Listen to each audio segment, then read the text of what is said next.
அனைவருக்கும் வணக்கம். இன்னைக்கு பார்த்தீங்கன்னா, ரொம்பவே முக்கியமான விஷயங்கள் பேச போறோம்.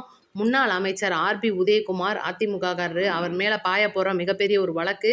நேற்று நடிகை த்ரிஷா அவர்கள் போட்ட மிகப்பெரிய ஒரு பதிவு. அதுக்கும் ஒரு சில சம்பந்தங்கள் இருக்கு. அத பத்தி நம்ம பேச போறோம். நம்மளுடைய தமிழ்நாட்டின், இந்தியாவின் சுதந்திர தினத்த வந்து நம்ம இப்ப விமர்சையா கொண்டாட போறோம் ஆகஸ்ட் 15ஆம் தேதி. அதனால தமிழகத்தின் முதல்வரா இன்னைக்கு விஜய் அவர்கள் வரணும்னு கனவு கண்ட அனைத்து தமிழக வெற்றி கழக தொண்டர்களும் அந்த விஜய் அவர்கள் கொடியேத்துறத பார்க்கணும்னு சொல்லி ரொம்ப வெயிட்டோட காத்துட்டு இருப்பாங்க. அந்த ஒரு நிகழ்வுல குடும்பத்தோட முதல்வர் விஜய் அவர்கள் கலந்துக்கிட்டா எப்படி இருக்கும்னு நெறைய பேர் யோசிச்சிருப்பீங்க. அந்த ஒரு நிகழ்வு நடக்க போகுது அப்படின்ற ஒரு நல்ல விஷயம். இதுக்காக பார்த்தீங்கன்னா, அவருடைய மனைவி வந்து சென்னை வந்திருக்காங்க. நெறைய விஷயங்கள் நம்ம பேசுவோம். ஸ்கிப் பண்ணாம பாருங்க. பார்த்துட்டு மறக்காம உங்க கமெண்ட்ல சொல்லிருங்க. வீடியோக்கு ஒரு லைக்க பண்ணிருங்க. முடிஞ்சா வீடியோவ ஒரு 4 பேருக்கு ஷேர் பண்ணி விடுங்க. ரைட்டு. இப்போ முக்கியமான விஷயத்தெல்லாம் வருவோம். நேத்து வந்து கர்நாடகாவுடைய அந்த டிஎம்சி தண்ணி, நம்மளுடைய காவிரி தண்ணிய தமிழகத்துக்கான ஒரு பங்கு குடுங்க. மா ஒரு நாளைக்கு 1 டிஎம்சி வீதம் 15 நாளைக்கு 15 டிஎம்சி குடுங்கன்னு சொல்லிட்டு காவிரி மேலாண்மை குழுவிலருந்து நமக்கு ஒரு உத்தரவு போட்டிருந்தாங்க. அந்த ஒரு உத்தரவ இன்னைக்கு கர்நாடகா மீறுமா அல்லது நடக்குமா அப்படின்றது கேள்விக்குறியா இருக்கு. இருந்தாலும் தமிழக அரசு கேட்ட 45 டிஎம்சி தண்ணிய கர்நாடகா குடுக்கறதுக்கு முன் வரல அப்படின்னா கூட, இந்த மேலாண்மை குழுக்கு சொன்னா அந்த 15 டிஎம்சிய தருவாங்களா அப்படின்றத நம்ம பெருத்த எதிர்பார்ப்போட விவசாயிகளுக்காக காத்துட்டு இருக்க வேண்டிய ஒரு சூழ்நிலை. ரைட்டு. இப்ப நம்மளுடைய தனுஷ் அப்படின்ற தேவையில்லாத ஆணி, அரசியலுக்குலாம் நீங்க வந்து என்ன பண்ண போறீங்க அப்படின்னு கேட்குற மாதிரியான சில நிகழ்வுகளும், திமுக இதுக்காக மிகப்பெரிய பணக்கலை வந்து கோடிக்கணக்காக இறக்கியிருக்காங்கன்றத தாண்டி, திடீரென விஷால் அவர்கள் போட்ட ஒரு பதிவு. நீங்க வந்து அரசியலுக்கு போறீங்க அப்படின்னா நஷ்டம் உங்களுக்கு தான். ஒருத்தரும் உங்கள பார்த்து திரும்பி கூட பார்க்க மாட்டாங்க. இந்த ஒரு கைத்தட்டல்களை நம்பி நீங்க ஏமாறாதீங்க அப்படின்னு சொல்லிட்டு ஒரு விஷயத்த சொல்லியிருக்காரு. உண்மையிலேயே விஷால் அண்ணன் இந்த கமெண்ட்டுக்கு நான் உங்கள பாராட்டுறேன் அப்படின்னு தான் சொல்லணும். ஏன்னா உண்மைய பூரா உடைச்சிட்டாப்ல. அது ஒரு ஏன்னா சிறைத்துறையில இருக்கிறவங்களுக்கு அத பத்தி அவங்களுக்கு தான் தெரியும். அந்த ஒரு வகையில சிறப்பான சம்பவத்த நேத்து விஷால் அவர்கள் பண்ணிட்டாரு. ரைட். இப்போ முக்கியமான விஷயத்துக்கு வருவோம். நம்மளுடைய தமிழக முதலமைச்சர் அவர்கள் ஐடி விங் இன்னைக்கு ஏற்கனவே வந்து பார்த்தீங்கன்னா, ஏடிஎம்கே உடைய ஐடி விங்லேருந்து சிங்கை ராமச்சந்திரன் அப்படின்றவர் இப்போ தான் விலகியிருப்பாரு. எடப்பாடிக்கு நிமிஷத்துக்கு நிமிஷம் கரண்ட் ஷாக் குடுத்துக்கிட்டே இருக்கணும்னு நினைக்கிறவரு நம்மளுடைய முதல்வர் அவர்கள். எதுக்காக அப்படின்னா, அதிமுகன்ற கட்சிய ஒண்ணுமே இல்லாம ஆக்குனார் அப்படின்றதுக்காக. அந்த ஒரு வகையில எடப்பாடி அவர்களுக்கு மீண்டும் ஒரு ஷாக். சிங்கை ராமச்சந்திரன் அவர்கள் ஐடி விங்லேருந்து விலகுனவரு. நேற்று மாலை நம்மளுடைய தமிழக முதல்வர் விஜய் அவர்களை சந்தித்து கட்சியில இணைஞ்சிட்டாப்ல. மேலும் ஒரு விஷயம் வந்து இன்னைக்கு எடப்பாடி அவர்களுக்கு இன்னும் கட்சியிலேருந்து நிறையா பேர் கலந்து போறாங்க அப்படின்ற ஒரு தகவலும் போயிருக்கு.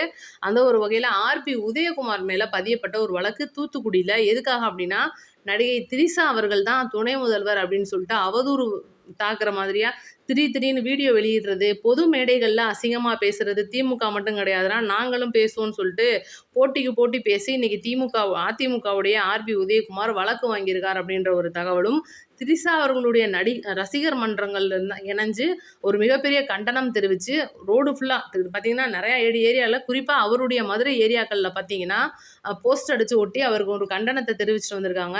இந்த ஒரு விஷயம் அப்படின்றது ஆர்.பி. உதயகுமார் மேலே தூத்துக்குடியில் கம்ப்ளைண்ட்டும் கொடுத்துட்டாங்க. ஒருவேளை அவருக்கு வந்து கம்ப்ளைண்ட்டை எஃப்ஐஆராக பதிஞ்சிட்டாங்க அப்படின்னா முன்ஜாமீனுக்கு அப்ளை பண்ண வேண்டி வரும். கண்டிப்பாக முன்ஜாமீன் கிடைக்கல அப்படின்னா அவர் கைது செய்யப்பட வேண்டிய ஒரு நிலைமை தான். ஏன்னா இன்னைக்கு நாங்களும் இருக்கணும் வாலண்டியரா வந்து ஆர்.வி. உதயகுமார் அவர்கள் எந்த ஒரு ஒரு மிகப்பெரிய ஒரு பொறுப்புலையும் இல்லாமல் இருக்கும்போது இப்படி வெளியில வந்து அடிக்கடி மீடியாவில் காட்டிக்கிட்டே இருங்கன்னு சொல்லிட்டு ஒரு தேவையில்லாத ஒரு நடிகை அவங்களை இழுத்து வச்சு பேசுறது அப்படின்றது கண்டிக்கத்தக்கது.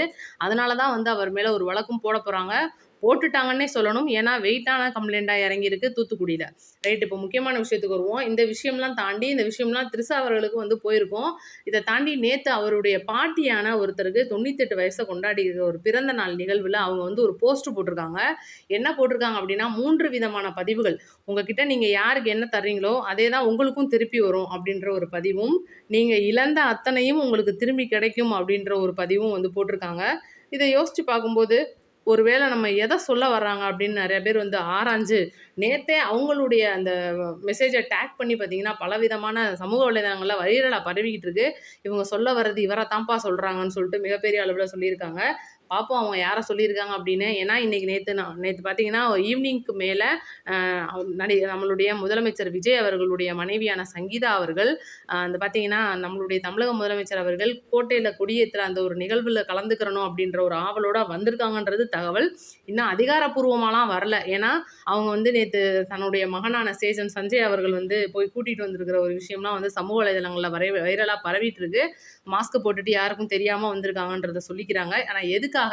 ஒருவேளை சிக்மா படம் வெளிவரப்போகுது. அதுக்காகவா? அல்ல இதுக்காகவா? அப்படின்றதும் ரீயூனியன் வந்து பார்த்தீங்கன்னா, ஆகஸ்ட் 25 அவங்களுடைய கல்யாண நாள் 27வது கல்யாண நாள் வருது. அதுக்காக கூடவா இருக்கலாம் அப்படின்னு சொல்லிட்டு ஒரு தகவல் இருக்கு. அது ஒருவேளை அதுக்காக கூட அவங்க வரலாம் அப்படின்ற ஒரு தகவல். பார்ப்போம். எது நடந்தாலும் நல்லது நடந்தா சரி அப்படின்னு சொல்ற அளவு தான் இருக்கு. அடுத்து பார்த்தீங்கன்னா, ரொம்ப முக்கியமான விஷயம். அமைச்சர் கீர்த்தனா அவர்கள் நேத்து சட்டமன்றத்தில மிகப்பெரிய அளவுல பேசியிருக்காங்க. உண்மையிலே வந்து தொழில்துறை அமைச்சர் கீர்த்தனா அவர்கள் இந்த மாரி பேசுவாங்கன்றத தாண்டி, இன்னைக்கு அ அமைச்சர் கீர்த்தனா அவர்களுக்கு சிவகாசிக்குள்ள நீங்க காலவே வைக்க முடியாது அப்படின்னு சொல்லிட்டு ஒரு வீடியோ வந்து பார்த்தீங்கன்னா, படு வைரலா பரவிக்கிட்டு இருக்கு. ஒரு பெண் ஒருத்தவங்க பேசுவாங்க. என்ன காரணம்னா, சட்டவிரோதமா இயங்குற பட்டாசு ஆலைகள் 200 பட்டாசு ஆலைகள இப்ப சமீப காலத்துக்கு நம்மளுடைய அமைச்சர் கீர்த்தனா அவர்களுடைய உத்தரவின் பேர்ல மூடியிருக்காங்க. ஏன்னா, அவங்க வந்து பார்த்தீங்கன்னா, விருதுநகர் மாவட்ட பொறுப்பு அமைச்சர் அப்படின்றனால, இங்க இப்ப தான் ஒரு 10 நாளைக்கு முன்னாடி பார்த்தீங்கன்னா, விருதுநகர்ல ஒரு இடத்துல பட்டாசு வெடிச்சு கிட்டத்தட்ட 7 பேர் கிட்ட அந்த பட்டாசு ஆலையில வேலை பார்த்தவங்க பலியாயிடுறாங்க. மிகப்பெரிய அந்த ஒரு தொழிலதிபர்களாகவோ, ஒரு பெரிய ஒரு முதலாளிகள் வந்து வாழ்றதுக்காக அடிமட்ட தொழிலாளர்களுக்கு சரிவர அந்த பாதுகாப்பு உபகரணங்கள் கூட இல்லாம அந்த பட்டாசு ஆலைகள்ல சட்டவிரோதமா வந்து போலீஸ்க்கு பயந்து சும்மா டக்கு டக்குன்னு முடிக்கணும், தீபாவளி நெருங்கிக்கிட்டு இருக்குன்னு சொல்லிட்டு செஞ்சு, அவங்களுக்கு வந்து அந்த அந்த சரிவர வந்து உபகரணங்கள் குடுக்காம அந்த மாரி விபத்து ஆளாக்கி, அந்த அவங்களுடைய வாழ்க்கையவே மண்ணாக்குற இந்த ஒரு சட்டவிரோத ஆலைகள் தேவை இல்லன்னு சொல்லி தான் அந்த 200 ஆலைகளை வந்து பூட்டியிருக்காங்க. ஆனா பார்த்தீங்கன்னா, ஒரு அக்கா வந்து பயங்கரமா பேசியிருக்காங்க. உண்மையிலே அவங்களுடைய வருத்தம் தான். அவங்க வந்து எங்களால சாப்பிட முடியல. நாங்க 4 மாசமா பட்னியா கிடக்கோம். கீர்த்தனா அவர்களே எங்க குடும்பத்தில ஒருத்தரா இருப்பேன்னு சொன்னீங்களே, ஓடி வந்தா நீங்க ஒரு குழலுக்கு ஓடி வருவேன்னு சொன்னீங்களே, இப்போ உங்கள காணாமே அப்படின்னு சொல்லும்போது, தயவுசெய்து அக்கா சட்டமன்றம் நடந்துட்டு இருக்கு. செப்டம்பர் 8ஆம் தேதி வரைக்கும் எல்லாரும் அங்க தான் இருந்தாகணும்ன்ற ஒரு சூழ்நிலை. நீங்க மட்டும் கிடையாது. ஏரியால இருக்கிற எல்லா எம்எல்ஏக்களும் வந்து இன்னைக்கு அங்க தான் இருக்காங்க. ஒவ்வொரு தொகுதியிலும் நடக்க வேண்டிய வேலைகளை அடுத்த கட்டத்தில இருக்கிறவங்க பார்த்துட்டு இருக்காங்களே தவிர, எம்எல்ஏக்கள் பூரா சென்னையில இருக்காங்கன்றது தெரிய வந்திருக்கும். அக்கா கிராமம்ன்றனால தெரியல.